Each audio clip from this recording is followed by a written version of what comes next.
Good morning. This is Norma Cowie with my weekly Norma Talks. And today we're going to be talking about the number 7 of the tarot. I was noticing how different it looks when we put all the sevens together, and I began to notice some things I hadn't really put together when we've been looking at these numbers for the last few days, I guess. Well, it'll be weeks, sorry. And it's like, oh, yeah, that's worked that way. Normally, I'm either looking at it as one after another, 1, 2, 3, 4, 5, 6, 7, 8, 9, 10, etc. Or we're looking at them jumbled when I'm doing readings and things. So here we are looking at the 7. So I'm just going to share this now again. It just takes a second to get it up and going because they've got a different step. That should be fine. You should be able to see that now. Now, one of the interesting things, I found about the 7, I think that, oh, now it's going different sizes here, and it's not quite where I want it to be. That's better.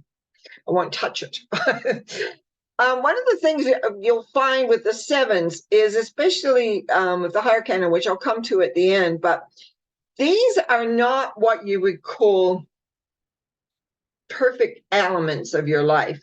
Now, one of the things that with the 7 as a number, I always think about it as being internal, inside. I also think about it as being a person looking for spiritual understanding or awareness, but it's really a lot about what's happening on the inside. Now, if we look at the wands, the 7 of wands, this here really shows really being insecure and uncertain. It's when you have an idea and you start defending it. The moment you start defending something, I'm not just talking about discussing, I'm talking about defending. This is how it is. This is the way it is. What begins to happen is that you're going on the defensive. This is the beginning. The 7 of wands is the beginning of the defensive pattern. Now, we had some earlier symbols that talked in other suits that talked about that. But in the wands, which everything begins with an idea, really, in the mental element, what happens here is you're beginning to defend your idea about other things. But people are coming at you kind of saying no. And if you look at his feet, he's got a shoe and a boot. He's on top of a hill. There's a little stream there of water showing the emotionality and the fluidity of life. And all he's defending, and we do that. We have an idea, we have a concept, and right now in our world, people are really, believing on one side of the fence or the other, and it's much more than usual. So he's defending his ideas. So it's not super comfortable. Now, when we go to the 7 of cups, cups are the emotions. And so here we got 7 cups with 7 figures coming out of them, all representing aspects of ourselves. The man, if you can remember back at the 5 of cups, there was a man crying over 3 cups that had been lost. That was about loss. And he had a black cloak. Well, here's the man still with a black cloak. Now this is all imagination up in the clouds. Oh, we've got temptation, we've got success, we've got jewels, we've got the castle of dreams, we've got vanity, we've got great healing power and knowledge. But all of it is kind of all up and sort of when our mind gets caught up with all the bits and pieces that go on. So again, this is usually one of the places we don't want to be. And this, as far as I'm concerned, is the beginning of the imagination pattern that I deal with a lot. The imagination pattern works very fast. It moves fast. And so this is where you begin. So sort of like imagining all these things and no real action. It's just a sort of a quiet state. Now, these first 2 symbols, but actually 3 of these 4 symbols have no action in them. But the cups being emotions, and what are we emotional about? What are we not really seeing maybe realistically? What do we imagine this, that, and the other? Because it's up in the air, it's not grounded. We always look at the difference of what's grounded and what's not. So, oops, there we go again, I touched it. Now, we go to the 7 of swords. 7 of swords is Swords are being problems and challenges and things like that. And so now if you look at the stance, and maybe I will expand this a little bit bigger. Here we go. Look at this man here. He's sneaking away from the camp. He has 5 swords. 3 was the heartbreak. 2 was where we didn't want to see. And he's lost, and he's got 2 left in the camp. This is a transient camp. They're tents, very colorful, and there's some people around a campfire or something back over there. Now, how he's handling these swords is not really the most comfortable, because very easily they could slip through and cut his hands. He could trip. He could hurt himself. But the key here is that he's sneaking away from the camp. He's got something he doesn't want people to know. So what do we try to hide? Our fears, our anxiety. Oops. Sorry, I'm giving you a ride back and forth here and how this thing's working today. Very touchy today. And so this is one of the ones where people count, like, what do we carry? What do we have as secrets? Guilt, our resentments, our grief. Very often we don't want people to know that we're grieving, or I'm trying to get this organized. There we go. And so it's all, this is not the best thing to do, because we've got this all inside. You know, we don't want people to know, but we're sneaking. We don't want, it's like sneaking away. We don't want them to know about this. But in a way, what we're doing is we're carrying more and more and more issues within ourselves. 7 is a lot to do with inside. And so this is part of that. And this one shows up quite often in readings because of that. It's like, and then, of course, often my job is to figure out what it is that they don't want to confront or to look at. Now, the 7 of Pentacles is actually, again, one of the first steps regarding procrastination. And why do we say that? It's a man leaning on a hoe, and he's got his grape leaves hedge, or whatever that is there, vines. They're partly of abundance, but there's no actual grapes, so it's not like rich abundance, but it's the abundancy leaves. Excuse me. And he has 1 under his feet. All he has to do is take the 1 on his feet and put it on the top, and all 7 are together. Now, but he's not doing that. He's resting on his pole. He's resting on he's tired. Sometimes when we have a project or we have something that we want to achieve and do, we get tired in the middle of it. I know when I've been writing books, excuse me, or getting ready to teach a class, but the books mainly, I really noticed it. I'd be writing away and typing away, because in those days, my first books were written on a typewriter, which means I had to retype each page, I don't know how many times. So I'm typing away, and then all of a sudden it's like something interrupts or something else happens. And then to get back, to sit down and complete whatever I was doing, whether it be a chapter, whether it'll be a thought form of what I was working on.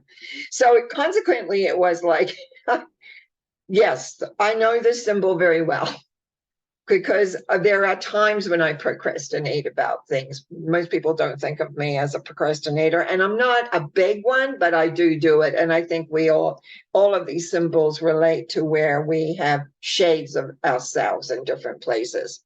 And procrastination is a big pattern especially in the court cards. There's a number of them. There's 3 of them, actually.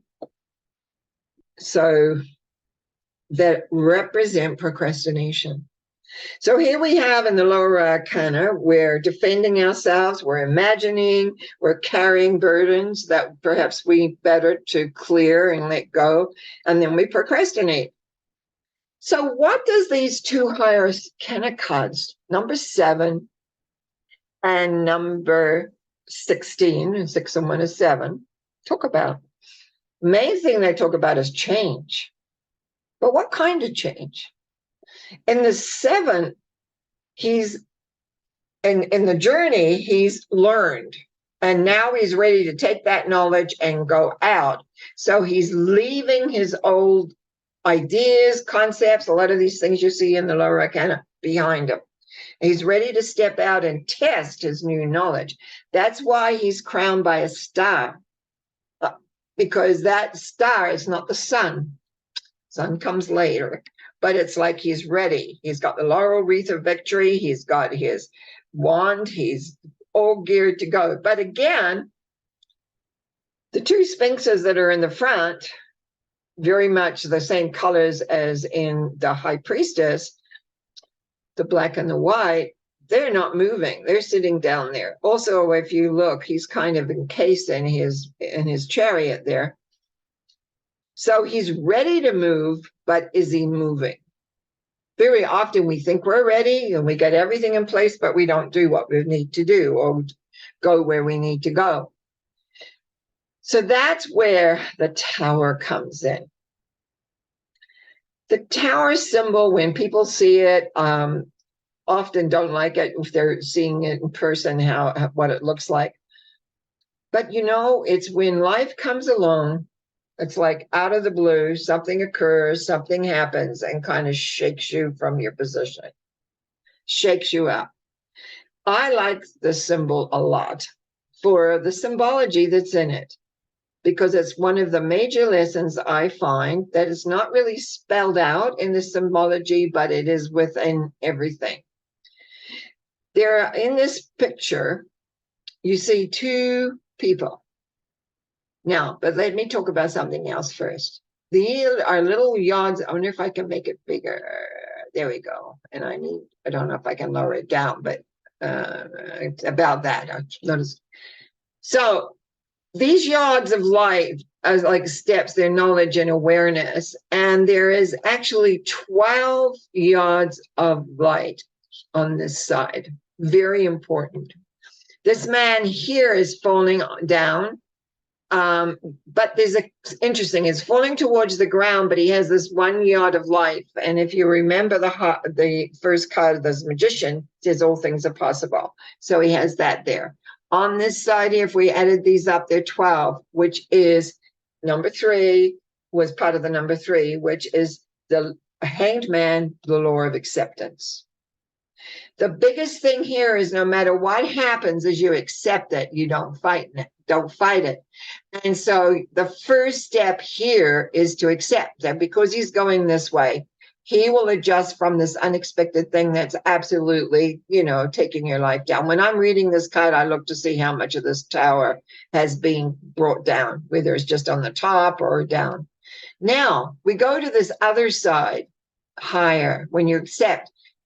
This is because there's 22 steps. So we now have 10. 10 is the law of action, the wheel of fortune. But this man here doesn't want to let his crown go. So he's holding on. Doesn't this remind you of the 7 of swords? Oh no, but I want this. I want it this way. I want it to be like this. And he's hanging on. And he's not letting go. And he's not letting go because he's not accepting. He's not accepting what's happened. He's not accepting what's taking place. And everything is whatever. So if he can learn to accept, he will not handle this whole upset, because it is an upset. But these two number 7s up here have to do with changing, leaving behind the old and moving ahead, not with uncertainty, not with imagination, not wishing you were still back there or taking something away, not procrastinating. So that is the big effort that goes on with this number 7. I'm just going to stop this. I'm sorry this thing keeps going big. I don't know why I had so much trouble with that. Anyway, you're going to have effects in your life. There's going to be times like, and interesting, if you're into astrology, it can happen. Excuse me. I'm getting so excited. I'm just choking on myself here.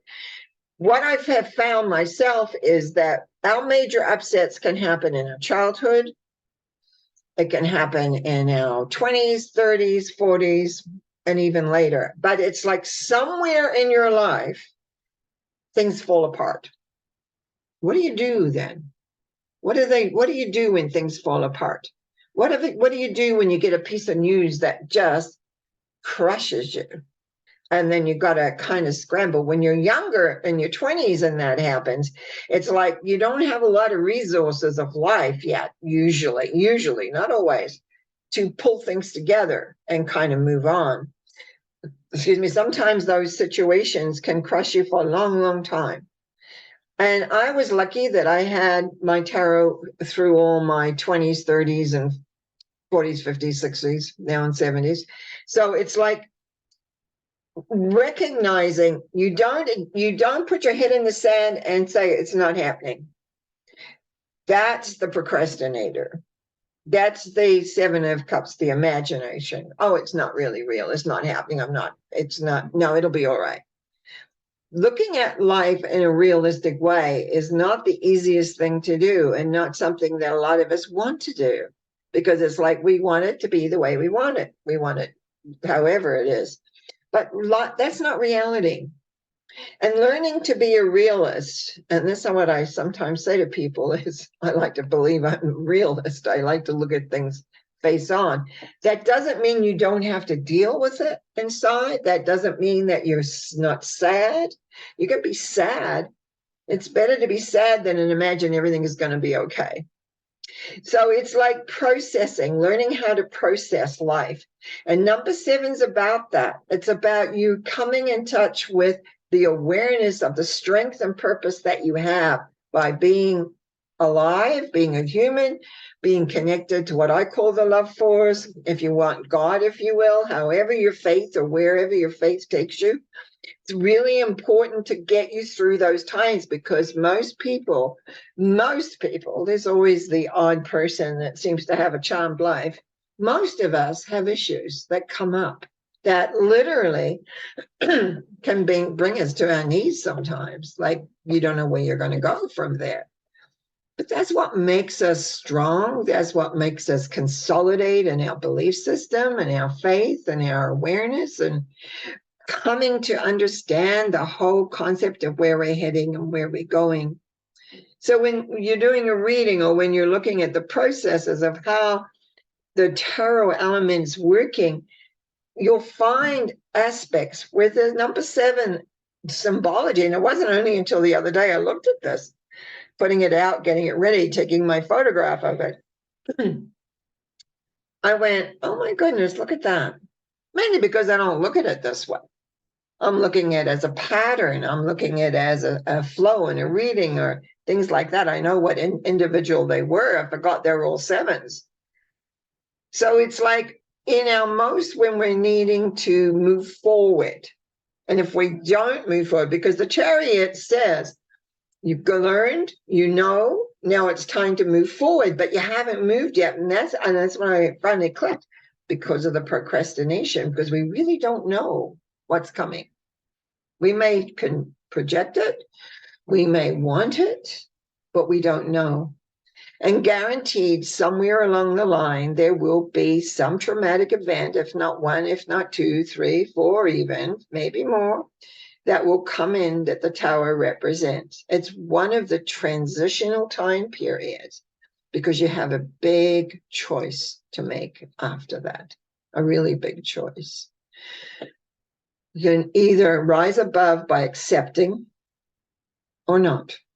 And if you don't, it's sometimes hard to crawl your way up and out. But that's part of life. And that's part of what we do, and part of how we look and see and grow. And sometimes the closer we get to being aware in our growth formula, closer we get is when you might say, life itself gets tighter, and you have to really maintain and know, yes, this is my path. This is what I stand for. This is what I believe. And this is where I'm going. But we do it in a understanding way, not in a fearful way, like the 7 of Wands. So today is a time, I think, for us to all look at How do we handle upsets? How do we handle pieces of news that comes in that we don't want to hear? How do we handle our defensiveness when we get defensive? How do we handle when we blow things up out of proportion? Or what do we don't really want to let go? What is it? Is it a guilt? Is it a regret? Is it wishing something else was different? Some little secret. In fact, funny thing, I was just reading today about how many people carry secrets. And then in the experience of it, most people carry 13 secrets. Wow, I don't know how you could live with that. That's pretty burdensome. But anyway, or you're going to procrastinate. Life is here to be lived, to learn, to understand. And if you are like me, who believe that we have a soul that's on a journey of understanding and growing and learning, and we're here to move beyond all those repressions, things we don't want to look at, things that we want, that we have carried sometimes for lifetime after lifetime after lifetime. Because I do believe the soul is eternal, that we have had many other lifetimes or existences, actually would be a better way of explaining it, in other planets, other dimensions. But on this planet, I have come to understand that this is an emotional planet, and we do deal with things. And often I have found that it's what you bring in with you when you first arrive here that you have to work out and you have to move beyond. But I love this planet. I've been here obviously a long time, learning very slowly. I often didn't learn quickly. But there's such joy in the beauty of this planet. There's such joy in the magnificence of the humans that I know, their brilliance of mind, their brilliance of depth of understanding, the awareness that is there. And so all of this is open to you if you choose to walk the path. If you choose to be open and understand how you can communicate. I know people who communicate with rocks, with trees, with the sea, with the sky, with everything. But most important for me, I think, too, is to be able to communicate to our fellow man, other humans that are walking this planet. And there are many that don't seem to want to work that way these days, but at the same point, that's where we accept. And number 7 is a lot about acceptance, because that tower symbol is the bottom, is the last line, the bottom line, you might want to say. How do you handle those things that come in that you weren't expecting? What do you do with them? How do you work with them? How do you move on from them? Acceptance. But to me, love equals acceptance. When you love someone, when you love life, when you love your planet, when you love other people, sometimes that's just accepting them as they are and as they want to be. So as I close this off, a couple of things. I wanted to accept, there's a few people that have come in new to subscribe. I want to welcome them. I also want to say I will be back on Sunday for a Sunday Thought, and of course, Monday night with mental mind treatments. Both those are live. I don't really have comments because they're not on very long for Sunday Thought. It's just more of a comment. But Monday night, I was thrilled this last Monday because we had several new people come in, and lots of thank you. And let's face it, everyone likes to have that thank you. And so when I finished my mental mind treatment, and we often now people are leaving their 3 numbers that they'd like to look at as well. And I do a little treatment around what comes up. And I really want to say thank you for those that are coming in and listening and saying thank you when they feel that it relates. If it says, no, don't understand it, I would appreciate that too, because that's a reality. In the meantime, I want you to have a great rest of the week, and I look forward to sharing myself with you through this medium on Sunday. You have a great day. Oh yeah, one thing. Remember, you can always email and get on my mailing list for my newsletter. Thank you. Bye-bye.